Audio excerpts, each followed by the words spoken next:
I made a bird feeder, but the squirrels kept getting all the seeds, so I thought I'd have to make something a bit more complicated with a kind of cage effect, so the squirrels couldn't get in, but the smaller birds could. Started off with a hexagonal shape, put some quadrants around each point, and then just rounded the plywood off. It wasn't a permanent, brilliant job, but I had a lot of oak offcuts, so I started using those. Measured out the distances in between just to make sure the spacing was the same. Wanted to be quite accurate, but it's just a bird feeder, it was nothing special. But using a decent square made that things would line up. Just drilling holes to insert the vertical parts into. As I say, didn't want to spend too long, and then just use the bandsaw to cut around the ends, so I had a nice round section to put into the holes that I just drilled. Took a little bit of trial and error, but eventually they all went in and were pretty tight fit. So I glued them in with PVA, waterproof glue, as it was going to be outside. Though I was going to have an overhang that stopped any of them holding rain too much. Let them dry, and then I wanted to make a top that had a peak. Wasn't really sure how to do it, but I knew that it would have to be bigger than the base, because I wanted an overhang. So again, making a hexagon, the same shape, but doing this in cardboard just to make sure that it would fit and that the sections would work, and extended the lines out this time so it would be bigger. Then use those as a template. I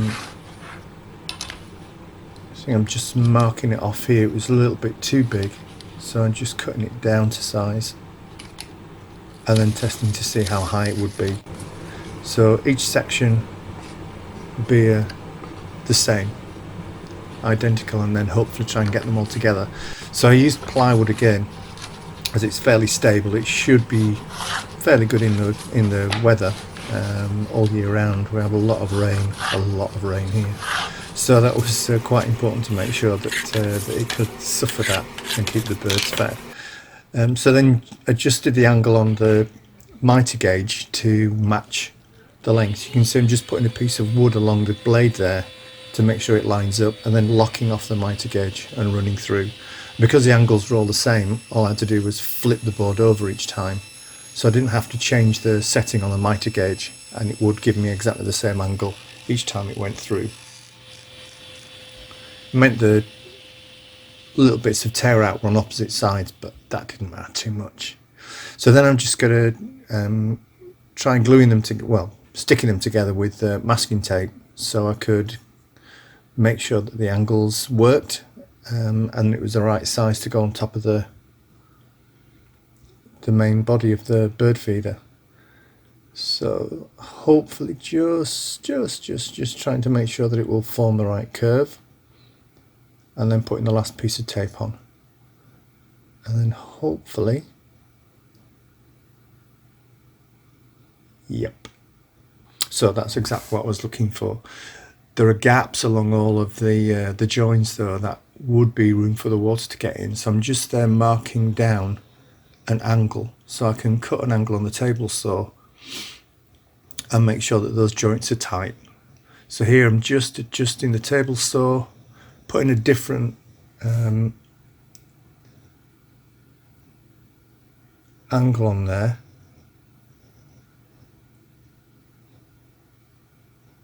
and then running it through. A little bit of trial and error again to make sure the angle's right, but using the marks that I'd made and just sneaking up to it very, very carefully. So I didn't change the size, but just put an angle underneath, and then taping them back up again.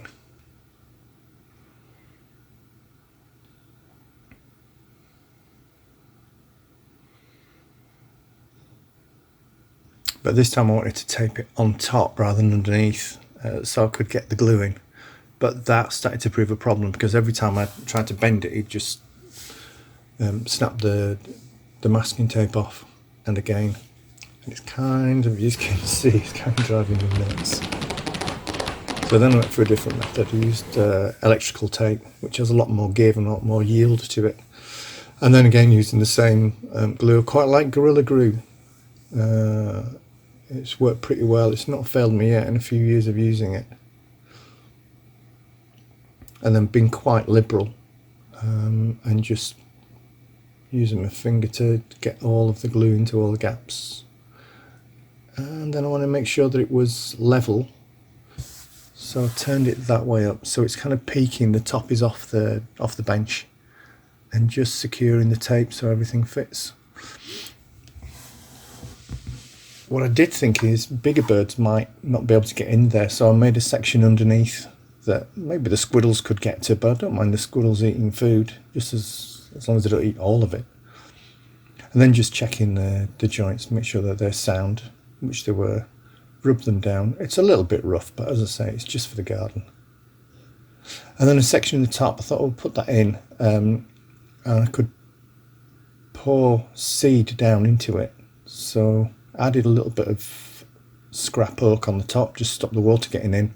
Used sealant, bathroom sealant, silicone to seal the gaps. And then a little bit of rubbing down.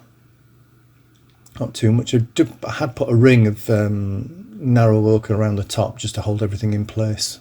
That was just glued in place.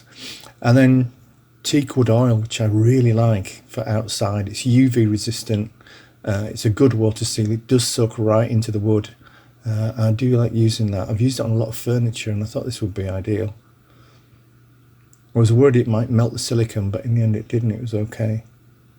But trying to get it worked right into the wood, all the pieces.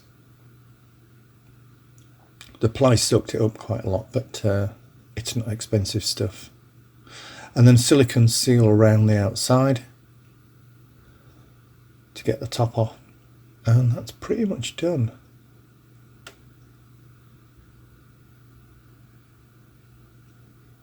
Access to inside, because you can't get your hand into those gaps. And as you can see, still a little bit wet from the teak wood oil, but it's done a good job of sealing it. And then fastening a pole to it, which is difficult to get a short stub screwdriver in.